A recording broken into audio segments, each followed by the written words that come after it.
Mourners packed the funeral service for a retired Stockton investigator killed by a hit-and-run driver. And just hours later, his accused killer faced a Stockton judge.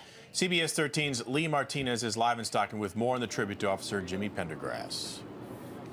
Well, Jimmy Pendergrass retired, but never really left the Stockton police force. And he was so well known and so well liked here in Stockton that even the public defender's office said today it had to excuse its public defenders from working his homicide case because they were all very close friends with Jimmy.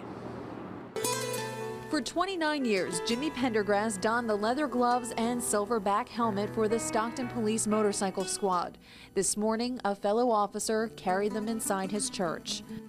Pendergrass's fellow officers raised their white-gloved hands to salute their fallen friend one last time. Several people told stories of the retired officer and part-time investigator. His granddaughter, speaking through tears, showed she had a sense of humor, much like her Opa. He always pushed me to accomplish my goals and do the best I could do, no matter how much bribery it sometimes took. When Pendergrass retired, he worked part-time running background checks on new hires. He was coming to work the day before Christmas Eve when he was killed in the crosswalk by a hit-and-run driver. This afternoon after his funeral, the man accused of killing him appeared in court. Sergio Chavira is charged with felony hit-and-run with death, a misdemeanor count of vehicular manslaughter, and a misdemeanor count of driving with a suspended license with a prior DUI. Because Chavira fled the scene, the DA's office filed an affidavit for higher bail, $1 million. Sometimes you don't need witnesses to prove somebody did something. Most murder cases are that way.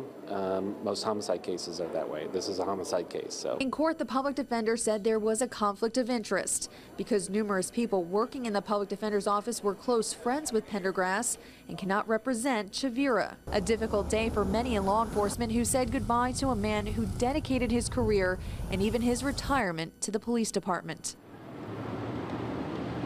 Now, the public defender's office said that since it cannot represent Chavira, they have a panel of private attorneys that will be available to him, and Chavira will be back in court next week to schedule his preliminary hearing. All right, Lee, thank you. Lee Martinez live for us tonight in Stockton.